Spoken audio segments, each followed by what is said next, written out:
oh, these are 100% modular, so I can put any of the bodies on any of the horses. That's cool. That's very cool. But are your horses heresy? They are horsey heresies. Okay. They're not even really horses. We had this conversation. Yeah. They're all sorts of heresy. And every horse has the adorable little gas mask that it wears, so. Which is actually, I think they actually had those in World War I, so historically accurate. Yeah, history is depressing. It is.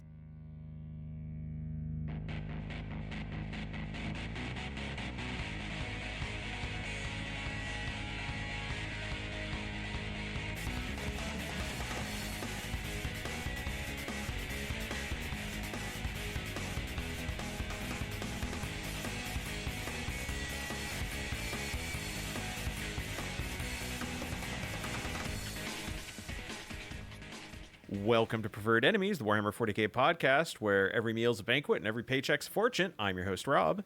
Kevin. Dennis. And Richard. And if you can't tell by that intro, we're talking about the new Astra Militarum codex, or as people are often still fond of referring to it, the Imperial Guard. Astra Militarum.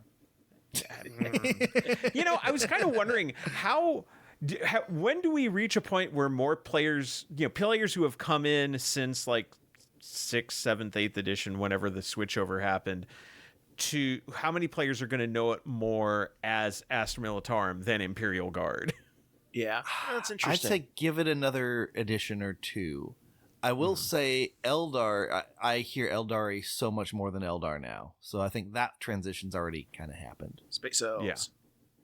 Yeah, same with Drukari. I'm hearing a lot of Drukari or Drew Carey. I hear both of those, but I don't hear Dark Eldar as much anymore either. So sure, Guard might be the last holdout of name changes.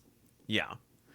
Well, and also there's enough like older fiction out there, and I say older like true. Again pre-6th, 7th edition, where like the Gaunt's Ghost books, the earlier Caiaphas Cain books, where it's the Imperial Guard. So it's gonna be, people are gonna refer to it as the Imperial Guard.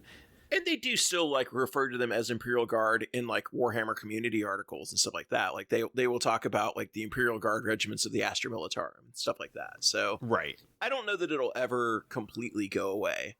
But yeah, no, it's an interesting point because new players are not going to have all the baggage of being angry about a name change from 8 years ago at this point. No, they'll have plenty of other things to be angry about. Oh yeah. This is a war game. People will get mad. Oh yeah, for sure. But before we get into the Imperial Guard Codex or the Astra Militarum Codex, however you're more familiar with it, we do have some other business to attend to because our last episode, we weren't quite done with Grotmas when we had to record, and we missed the last two detachments and the final Christmas reveal. The two best ones, right, Kevin? We got a Christmas reveal. What was that? I'm talking about the detachments were the best ones. But we'll get into that one in a second. Because, yes, we have two detachments to talk about. So, on the 23rd of December, we got World Eaters. And, Kevin, would you say the waiting was worth it for the Vessels of Wrath?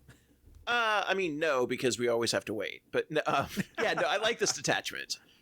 As far as, like, how it works, it's an interesting, I'll say, side grade. Or like other option, because I don't think it's inherently better than the Berserker Warband. I think it just shifts around some of the like abilities and gives you a different way to play. I've heard a lot of people saying that they're not going to use it because like, well, I play competitively and I run Angron and Angron doesn't benefit from this. And that's 100% fair. If you're running Berserker heavy, shockingly, you should probably run the Berserker Warband because, you just should. But if you're running like heavy 8-bound or Terminators and things like that and other infantry units, I actually think I don't think it's much better. I think this gives you a lot more flexibility in being able to choose how you play your army. So basically, instead of the Berserker Warglaive Warband, which gave you +1 attacks and +1 strength on the charge, basically Old Furious Charge, you give that up, and instead what you can do is, depending on the size of the battle, so 2 models or 2 units for incursion, 3 for strike force, 4 for onslaught games. So usually it'll be 3 per turn. You can select one of your, after you roll for your blessings of Khorne, you can then select these units and give them a free blessing. So any of your characters, excluding epic heroes, so it doesn't work for Angron, 8-bound champion, exalted 8-bound champion, Khorne Berserker champion, World Eater's Terminator champion. You select the champion and then the unit gets the buff. So it's kind of worded weirdly, but it's, you know, they wanted to make sure that you could also put it on a Master of Execution or something like that. Right. Until the end of that battle round, all models with the Vessels of Wrath keyword gain 1 blessing from Khorne that is not currently active for your army. Until the end of the battle round, the blessing, that blessing is active for units in your army as they would be active for any other army. So you basically have the ability to always get, at least for several units, always get the thing you need. So for me, it's always the turn 1 special of +2 movement and advance and charge. Well, if you do this, you can say, okay, well, I got +2 movement, feel no pain, and I can pick and say, okay, these 3 units that I need to make their charge, they get advance and charge. And just pick it, and you have it. For me, depending on like what units you're running, that's totally worth giving up the +1 strength. Because, you know, +1 strength, +1 attacks. You can also use it to do things like lethal hits, sustained hits, so you can absolutely gain that extra damage right back later in the game when you get locked in. I think this just provides a ton of flexibility and is a really interesting way to get kind of the same feel for the army, but to do it in a completely different way. Mm. Well, and yeah, and because it doesn't lean into the named characters, so yeah, you wouldn't run this with Angron, but it does give you an alternate reason, or it gives you a reason to build an alternate list. Absolutely. Which is exactly what you want from these attachments. Yeah. No, this is, in my opinion, this is the 8-bound heavy army, which, shockingly, I play an 8-bound heavy army. Weird that I like this. Because with the large units of 8 pounds, you don't really need the extra strength because you're already strong enough. You don't really need the extra attacks because you get a bunch of attacks. The ability to like constantly give them feel no pain for durability, or to give them the extra movement that you need, which 8-bound fly over all around the field anyway. So being able to get the extra movement when you need it is clutch. And then, like I said, being able to lock in lethal or sustained hits as needed, I really don't see the downside for those units, for like your Terminators, your 8-bound. For Berserkers, yeah, you probably want that extra strength, but even then, like, they're strength 5 normally, so it's nice to have that +1 strength if you're fighting tough 3 armies, or, you know, Space Marines, just to have a little extra, like, wiggle room there, but strength 5 is still going to get a lot of work done in most cases, so I don't even know that it necessarily hurts Berserkers that much. So, and I don't know. I really like this one. I really like the flexibility it gives. And you still have a little bit of access to that because you've got the Aspire to Infamy strat, yes, where you can target Berserkers or Jackals, and as long as they're within 8 inches of any World Eater's character, they can get the strength and AP bump. So you can still get it. You just have to spend some CP for it. Yeah, exactly. It's been a little bit since I've looked at these stratagems, so I don't remember exactly which one. I want to say... is it Brazen Contempt? I think was one that was really fun. Your opponent's shooting phase. Yeah, if somebody shoots you with a weapon stronger than your toughness, it subtracts 1 to. Yeah, that's a really cool one as well. Just because that's going to protect your bigger. Yeah, it's going to protect your units from some of the bigger weapons, or at least. However, I'm looking at the way it worded, and I'm trying to parse out the final line of the. Yeah, it's like you. Yeah, it's like subtract 1 if they attack you with a strength higher than your toughness, subtract 1 from the wound roll, or if it's a Vessel of Wrath, subtract 1 from the wound roll. So this is what it is. So somebody kind of clarified this. You can use this on a unit that's not a Vessel of Wrath. So you can use it on a unit that's not actively one of your vessels. If that's the case, you subtract 1 from the wound roll if the weapon's toughness is greater than the strength is greater than the toughness. If they are a Vessel of Wrath unit, just subtract 1 instead. Straight. It doesn't, for everything. So it doesn't matter. It doesn't matter if it's... okay. It's worded incredibly poorly. Yes. But if it's one... If you would use this on your active Vessel of Wrath unit, and you're just -1 to wound. straight, like boom, for shooting. Yeah, okay, that's pretty solid then. Which is very good. Yeah. I'm looking at the enhancements. You've got a couple that get better if the unit is a Vessel of Wrath. So you've got one that improves your AP by 1. If while you're a Vessel of Wrath, improve the damage by 1 on your melee weapons. Honestly, that's huge because like the AP is one of the areas in this army where I feel like I run into problems. I have plenty of attacks. I have plenty of high strength attacks. Being able to like get through armor and make your saves worse is hard. So like, yeah, being able to throw this on a Master of Execution or, you know, Lord on Juggernaut and giving them +1 AP, that's huge. Vox Diabolus, anytime you destroy a unit with a melee attack, has to be a unit, not just a model. Roll a d6, add 1 if it's a Vessel of Wrath. You get a CP on a 4-up. Solid. It's always good to have CP regen. Yeah. Avenger's Crown, if the bear is destroyed by melee attack, they get back, or no, they fight on death on a 2-up. Yeah. That's fun. That's fun. I like Gateways to Glory, though. Demon Prince or mounted model only. Anytime you make a normal, advanced, or charge move, just ignore terrain. Yeah. Get my flying Juggernaut. Yeah, that one, you know, again, movement shenanigans are always good. Yeah. Especially in this army where you can literally cover the entire table in a turn if you need to. Right. So yeah, it sounds like this one's a win for World Eaters. Yeah, this is probably what I'm going to be running at LVO.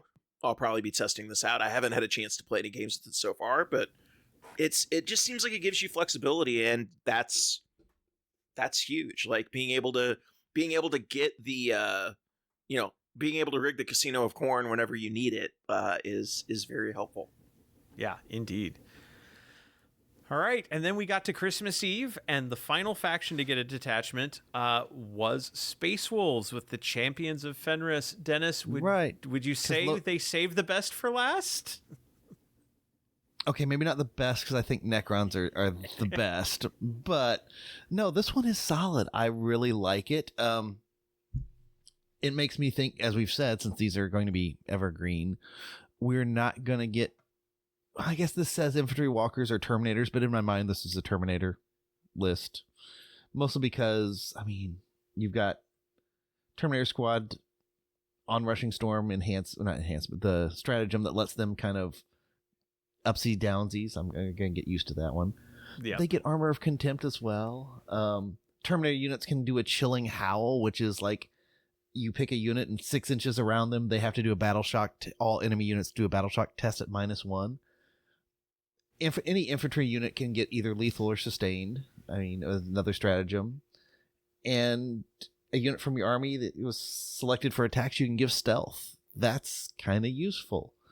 And then the Runes of Claiming is also one of my favorites. 1 CP for an infantry or walker, so your Terminators or anybody else, I guess, makes an objective sticky. These are all really good stratagems. I started with those because this is a Space Wolves detachment through and through. Well, 1, it says it has to be, but 2, the rule in there is like an old Space Wolves rule of, oh, you're close to me, it's your charge phase, I'm charging you, and that's just fun. I mean, it's like the whole army has 3 inches of heroic intervention. Or if you have 30 points to spend, you can put an enhancement on a leader that gives his unit 6 inches of that charge. And it's hard to fail 3 and 6 inch charges. It is. 3s are particularly hard to fail. Yeah. So, but still possible. It's still possible. It is still possible. But the fact that this forces your opponent to stay away from you, even if he's charging a unit, he's got to position his unit so you're not within that 3 or maybe 6 inch range that you can kind of counter charge in.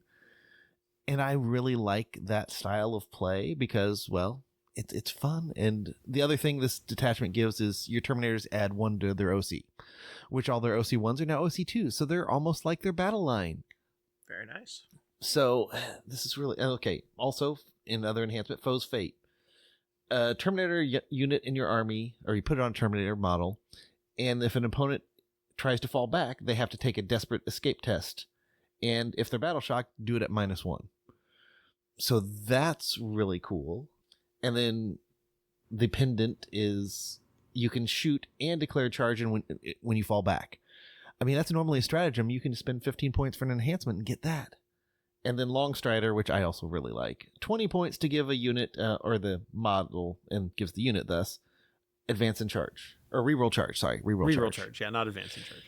I love advance in charge, but no, reroll charge. So all of these are really solid, and they really feel kind of very Space Wolfy, especially since you want to run a lot of characters in Space Wolves. So, or at least I do. So I'd probably take as many of those enhancements as I had points for. I did get to see this one in action. It did really poorly in one game because that was against Slaanesh, and Slaanesh that just tore them apart. Yeah.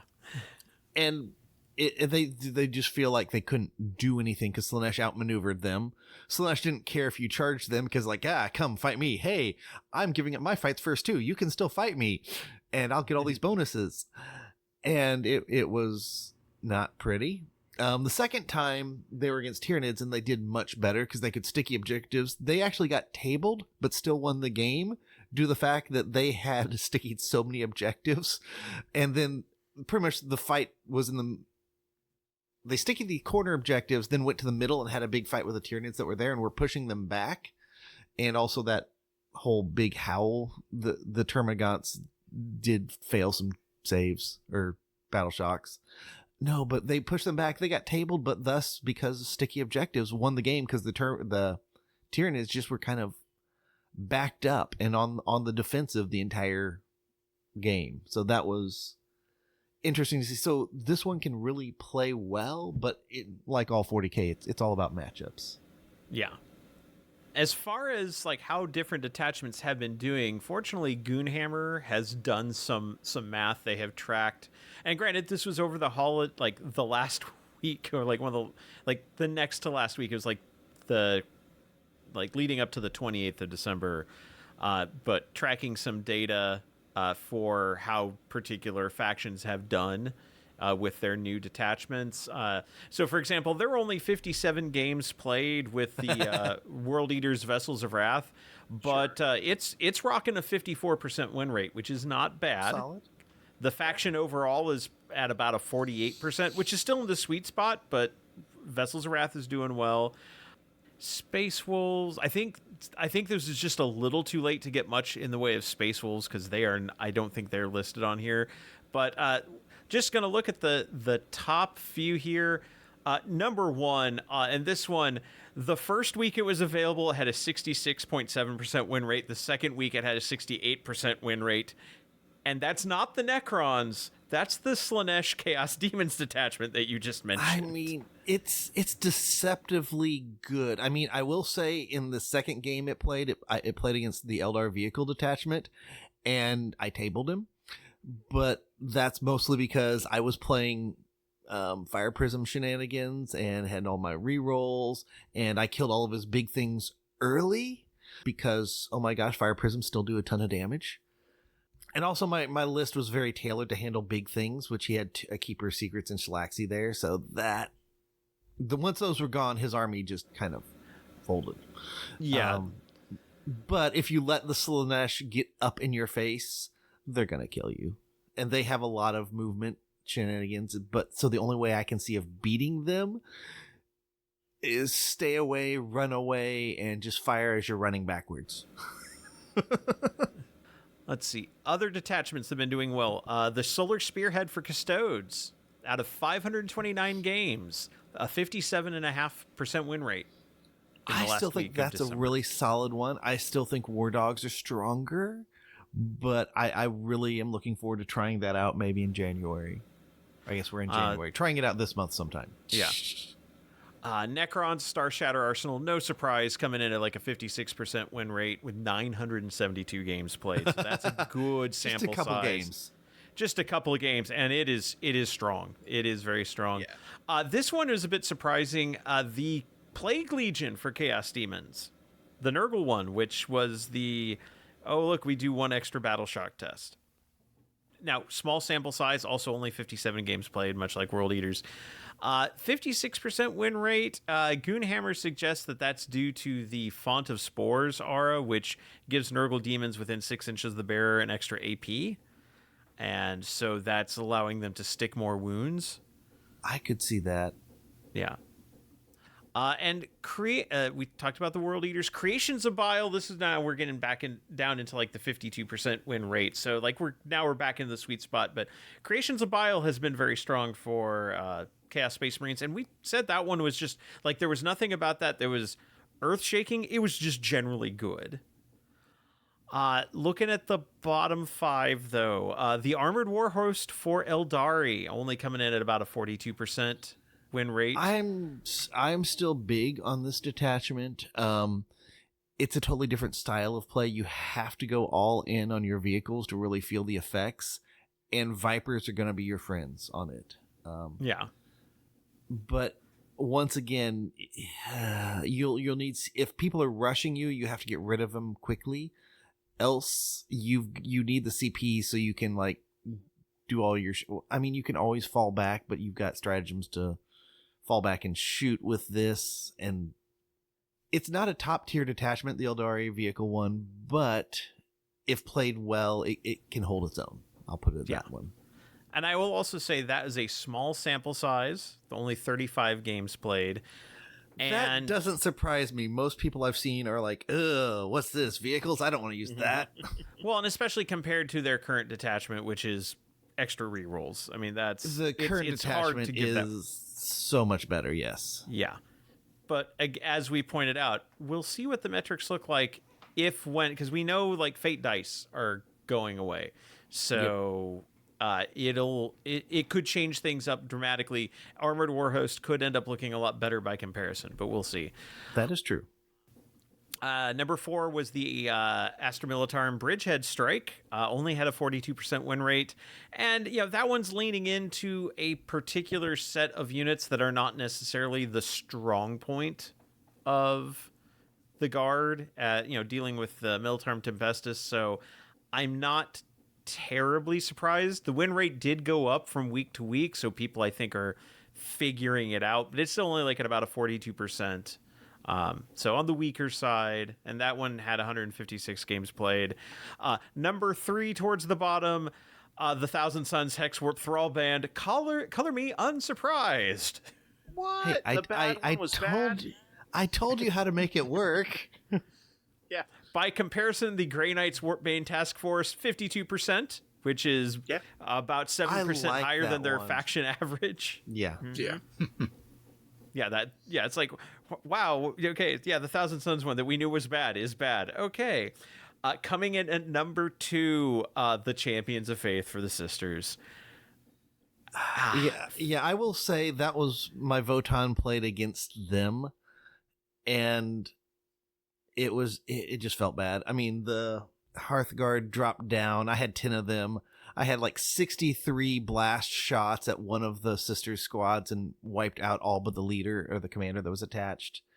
I used the rapid fire strat to do 20 like strength 8 AP -3 2 damage ones at the other squad. They made a lot more of their saves, and there was like one person and one command, or the Palatine and one Sacrosanct left from that squad. And that just felt devastating to really decimate all of his Sacrosancts and just like one of my units dropping down. And as the player said, he just doesn't have the miracle dice to make that detachment work. Yeah, and that's exactly what we said. Yep. And then finally, for dead last at a 38% win rate, the Imperial Knights Quester Forge Pack. So and to compare that, Chaos Knights came in at right around 50% with the Iconoclast Fiefdom, which I think it gives buffs rather than trying to provide healing. Support. Yeah. And I don't think the AdMech units alone bring enough to the table to really support. It's an interesting way to play, and they bring bodies to the table. They do bring bodies to the table, but those bodies are not contributing to to the winning, much Are they hitting as the opposed floor? to the Chaos Knights, which those bodies do contribute to the winning because they eat the bodies and then No, they Yeah. get the better. bodies hit the floor. Well, Yes. and also, like comparatively, cultists are much cheaper. It's a Oh, much that's smaller very investment to eat cultists. This is very true. Yeah, one of the guys here wants to test out that detachment. I The think it'd be Chaos interesting. one, not the Night one. The Chaos. Okay.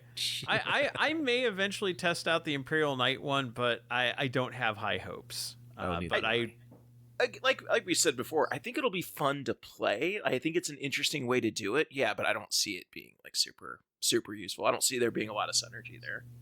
right.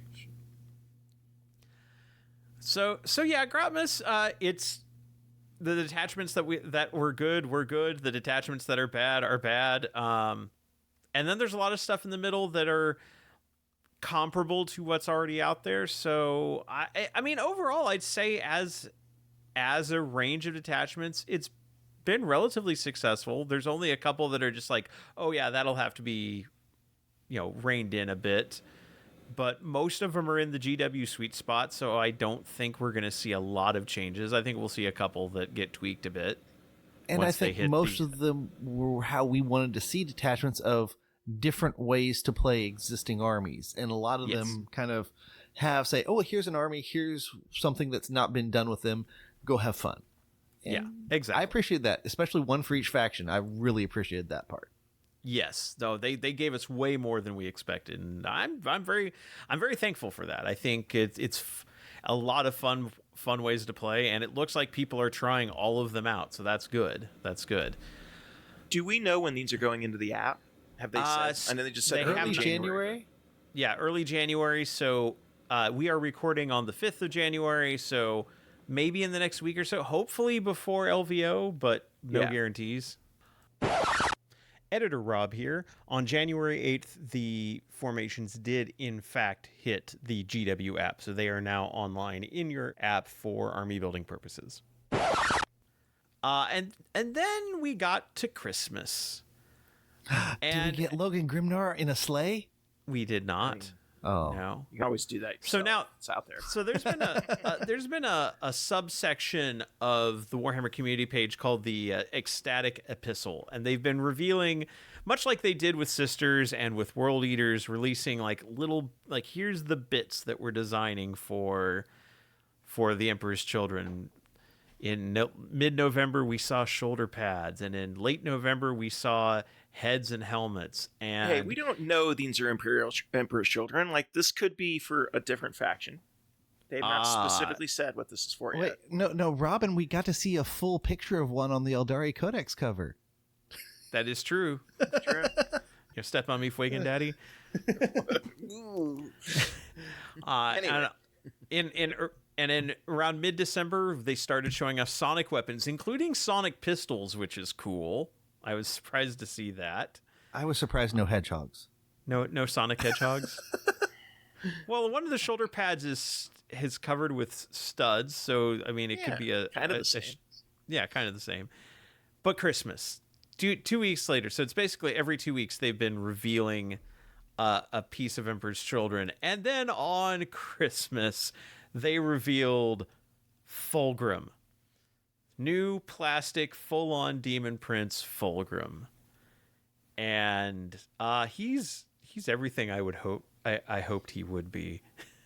I really like him, although my one complaint would be I'm not really fond of all the faces. Well, I do like the fact that they gave him like 5 alternate faces. That is true. I like that there's options. I actually really like the helmeted one. Like, I think that's kind of a neat idea. Oh, this is so cool. Like, this is pretty much exactly what we want, what I expected. And it's very interesting to compare it against the Fulgrim Transformed to like see what's similar and like what's changed. Like, the wings are much, much, much smaller, but that's they have fine. to be. Yeah. But yeah, like, it's just neat to see like the evolution, of the character. Like, obviously in Forge World Resin, like, you're going to have the ability to do more detail. It's a much bigger kit, much more expensive. But like, narratively, it's just interesting to see that like how 10,000 years in the warp has changed him, Yeah. and made him a little less, He's less beautiful for sure. Yeah. So like, I really like this. I really like this from the storytelling perspective. I really like it as a model. Like, it just looks cool. Yeah, I don't know. I don't really have any notes. Yeah, I saw a lot of posts. I saw a number of posts that were along the lines of, look what they did to my boy. They massacred my boy, comparing the transfigured version to the new plastic. But as even GW pointed out, yes, they do look different because 10,000 years in the warp has had some effects on his appearance. He is definitely more monstrous now. His snake body is less scaly and more wormy, sinewy, kind of. And then the Slanesh symbol on his belly that is actually under his skin, and his skin has been peeled back to reveal it, that's a choice. Yeah. I don't know if I'm going to keep this one in the episode, but I saw more than one comment said, "Oh, look, yes. He's got a snussy up front." Yep, I was not going to say that, but yes. But I have. That was all on the internet. Yep. But yeah, no, it's a fantastic looking model, and the idea of building and painting this thing terrifies me the way that building and painting Marathi terrified me, because the existential horror of building and painting this is nothing compared to the possibility of doing it for Fulgrim Transfigured. So this is true. Like I can look at this and be like, oh, I could probably figure this out. The Fulgrim Transfigured, no. Well, thankfully for Fulgrim Transfigured, he's not transportable, so I have no desire to buy him. Sure. Yeah. Well, and I'm interested in this as well, because I think there's going to be a lot of, I mean, kind of like with, I'm sure with the Lion and Girly Man, there's probably some people that bought the plastic models and are using them in Horus Heresy, like in 30K. I'm interested to see if people will use the Fulgrim models like across systems. Like, I know they're different, they've got different, like that, but I do wonder if people will buy the plastic one and use it instead, because it won't be cheap, but it will not be $300. And see here, Kevin, I thought you were going to say, and I wonder how many people are going to try and find a way to run a Chaos Undivided with all 4 Demon Primarchs. I don't think I don't think you'll be able to, unless you're just willing to throw out all conventions of Battle Forged and stuff like that. Like, if you're playing open play, yeah, sure, just take whatever you want. But I'm excited. Like, it's a good model. It's exactly what I expected. I think it falls right in line with the other Demon Primarchs. Mm-hmm. Yeah, and it's very good. The last thing I'll say is I was surprised. So good job, GW, for the surprise. I fully expected it to be like Lucius or like another named character, not Fulgrim, because we had this conversation on our Discord as well, which join our Discord on Patreon. They were asking, like, do we expect that we'll get like a full Emperor's Children reveal at LVO? And I don't, simply because it's probably so far out. Like, we know kind of what the next 3 to 6 months of releases are probably going to be. So I would say this is a back half of the year thing. So I was a little bit surprised that they previewed the big model this quickly. But I mean, I could be wrong. Be fair, like, I think when they started reviewing the big models for like Sisters or Votan, it was still like 6 months out. Sure. So you could still be correct. Yeah. I guess that's true. It just, I was thinking about like with, I don't remember when they actually revealed Angron for the World Eaters, but like they went through a whole thing of like, here's all the stuff we're designing for World Eaters. Like, we're, doing the updates, and, it's going to take us a year. And then like later down the line, they released Angron, showed Angron and stuff like that. So didn't they show them like before the end of one edition, you got the World Eaters, the end of the next edition? Yeah, because they did give us the codex and stuff like that. But like, Angron was part of that initial release wave, but it was much further in the process when they showed him. So I don't know. It's just interesting. Like, I'm trying to read the tea leaves of like trying to suss out like, okay, how close are we? When is this going to happen? And with all of the other stuff on the roadmap that we've seen from not only 40K, but all of the other armies, all the other games that we have. I mean, maybe this is, I think I've talked about this earlier, that like, what are they going to do for the big summer release? Because they've updated every edition of every game in the last like 2 years. Maybe the big summer box release is a new army. I don't know. What I could see if I was gonna spitball, I could see a reveal of at LVO, maybe reveal Lucius. Editor Rob here called it. Or I've also I think someone on our Discord mentioned Eidolon as a possible. That would be cool. Possibility because as a possibility because we know he's still kicking around in the 41st millennium, and we have not seen a plastic model for him or any representation in 40K of Eidolon since Emperor's Children have been a playable thing in any way, shape, or form. So that would be a cool model to add in. But I could see like a single character being revealed at LVO to kind of, again, keep the interest going. And then maybe Adepticon have a reveal of, here's the army reveal. It's coming out in the summer. I totally could see that. Well, because that's very similar to how they did the 10th edition stuff. It was like the big 10th edition reveal was at Adepticon. And that was the whole, like, you know, we're going to do the whole preview show. Oh, yeah. And then this happens and, like, the show goes on for another hour, you know? So I could absolutely see, like, them hinting at stuff or giving us a little bit of an idea more of the timeline at LVO. But I think there's just so many other things going out that have to come first. I mean, unless they're going to supersede some other stuff in the, you know, in the release schedule with this. But yeah, I don't know. I'm excited. I'll definitely pick him up when he comes out because I have the other 3 Primarchs, so I have to complete the set. Gotta collect them all. Yep. And this episode is coming out a week before LVO, so theoretically, like, we won't, like, at the time of release, we won't know what the LVO releases are going to look like. So I guess see if we are right. Are they going to do a full Emperor's Children reveal that early?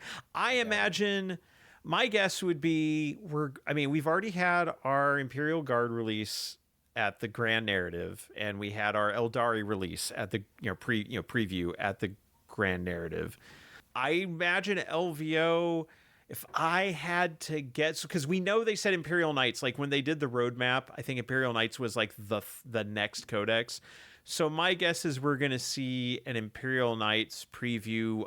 We'll see if we get any new varieties of like armigers or knights or anything like that. No more armigers, please. We'll give Imperial Knights the armigers to match the war dogs that they don't have equivalents of. There we go. I would not be surprised if they do start doing some of the Forge World ones in plastic. I could see like that. the Atropos or stuff like that. Yeah, I wouldn't be surprised if those start coming. And then put those in the codex. Yeah.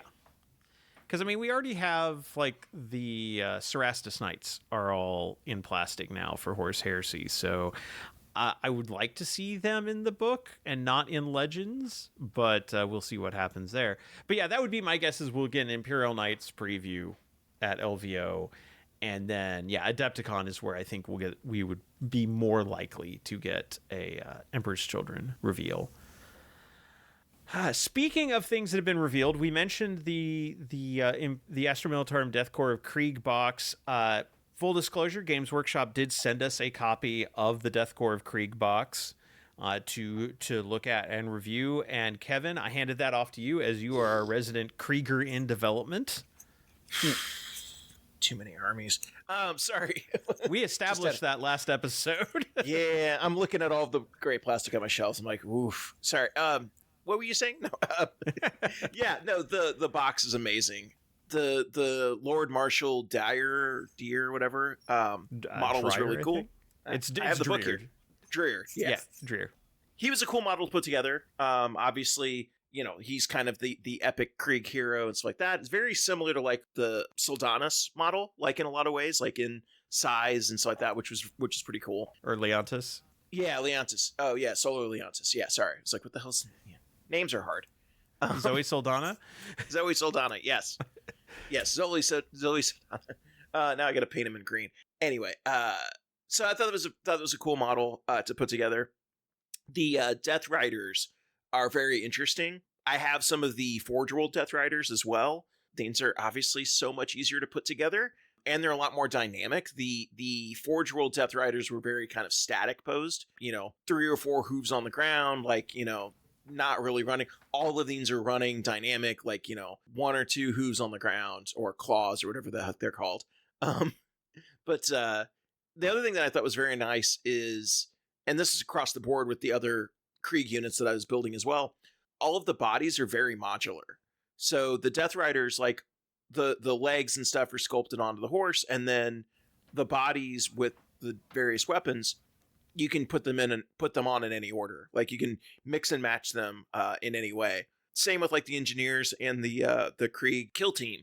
You know, it's the torso and then it's the arm. So it's very like 6th edition, like very modular, still dynamic because they still have like, you know, cool poses and stuff, but very flexible with like what weapons you can give them and how you can pose the arms. So I think even though there's only, you know, a handful of Krieg kits, I think you're going to see a lot of variety in the models because there's a lot of stuff you can do with them. There's a lot of, you know, kneeling poses, running poses, standing poses. Like it feels like even though all kind of made out of like the same like stock guard, it feels like you're going to have a lot of variety, which is good when you're having to paint 100 models or whatever to build an army. Right.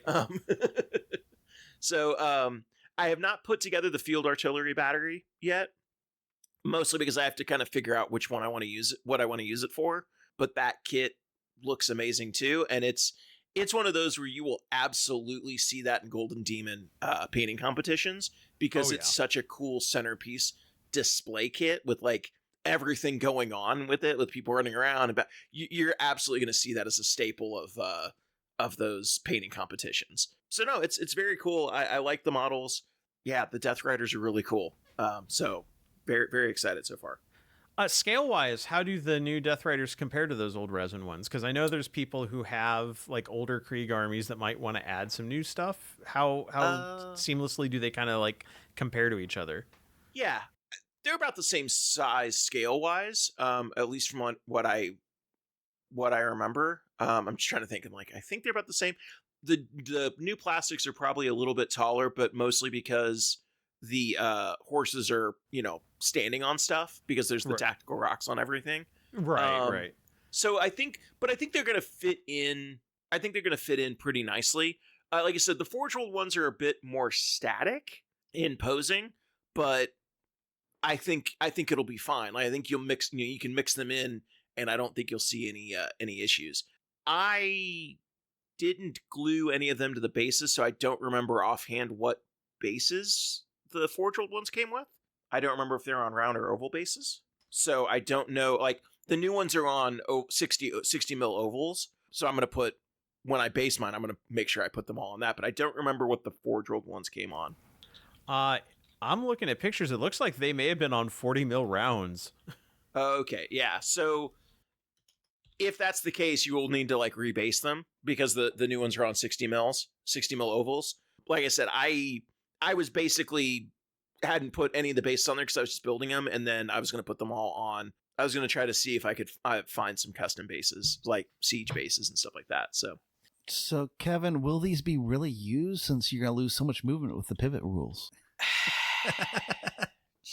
just don't. No, I don't know. Yeah, sorry, I had to bring it up. You know, I hadn't even thought of that. So, thank you. Damn it. Thanks, you hate it? Yeah, thanks, I hate it. Trying to look I'm founding some resources online that have like all the pictures of the Death Riders, and they are all currently on 40 mil bases. So 40 mil rounds. Yeah, I need to compare them and look a little. I'm actually kind of looking at these. It does make me think that maybe the horses are a little bit bigger in the plastics, but I think it'll work. I think they'll blend in pretty well. Yeah, I'm excited. Like the models are definitely cool. They look like they'll be fun to paint. Well, that's cool because they looked fantastic from the previews, but it's good to know that they go together easily. And hearing how modular they are is again, as you said, kind of a nice throwback because in fact we were having a discussion last night. I was like our role playing group. We've like Richard and I are on there as well, and we were talking with because there's a new miniatures game coming out for Gundam. Yeah. And so one of the concerns that was brought up is like, well, the models seem really static in this for the Gundam games. Like, doesn't, it'd be curious to see how people repose it, compared to 40K. And we're like, yeah, you obviously haven't built 40K models in a while because they're all the same. Like, Yeah. like everybody's using the same pose now. So, or like the same kit will only make these 5 poses ever. So, yeah. No, it's very interesting because, like I said, the horses and stuff like that were very much, yeah, part 1, part 2 go together, and there's no other way to do it. But the model, like the bodies themselves, like there seem to be quite a bit of flexibility. And like I said, at least with the Krieg like kill team, that's partially because there's so many special weapons. But yeah, like for most of these, it's legs, which are usually 2 parts because there's usually actually I guess 3 parts because there's one leg, there's the way the other one connects, and then there's like a thing that covers. Connects them, and then those just like slap onto the the torso, and the torso is just the torso, and you can kind of position it and like move it around. So like, yeah, it's very much that old like previous modular like way that Space Marines used to be built. So yeah, it gives a lot of flexibility. I think people are gonna have a lot of fun working on these models. oh, good. It sounds like Krieg players will be happy. And in fact, if you want to know how happy you're going to be, we'll talk about the codex in a bit, but first, if you want to help support the show, there's a couple ways you can actually do this. One is join our Patreon. If you go to patreon.com/preferred enemies, you can become a subscriber and help support the show. Now I say subscriber, we don't lock any of our content behind a paywall. All episodes are freely available for anybody who wants to listen to them or watch them. But if you want to help support us, that helps keep the show income neutral for us. It helps support the cost of our recording service and our web hosting, and also helps replace microphones and things like that when they break. And if depending on the level of support we can get, it also helps defray the costs of doing things like sending Kevin and Dennis to Las Vegas Open or the Grand Narrative. So we do really appreciate all the support you give us. And if you join our Patreon, you also get access to the Preferred Frenemies Discord, where we have a community that just likes to hang out, chat, talk about all things 40K and a few things not 40K. And we just have a good time there. So we'd really love to have you on board. So again, that's patreon.com/preferred enemies. The other way is now that we are on YouTube as well. If you can like us, or like our videos, subscribe to our YouTube channel to help us try to struggle with the algorithm and be discovered. I've now got us set up as a podcast on YouTube. So if you are looking for podcasts, you can theoretically find us. Again, it depends on how we show up in the search results, and that only gets better as more people watch the video, like the video, engage with the video with comments. And so anything that, if you do that, it really helps us out to get out to a larger audience as well. So we would really appreciate that. We're going to go ahead and take a break for sponsor identification. And when we come back, it'll be time for part 2, wherein we look at the new Astra Militarum Codex. See you in a bit.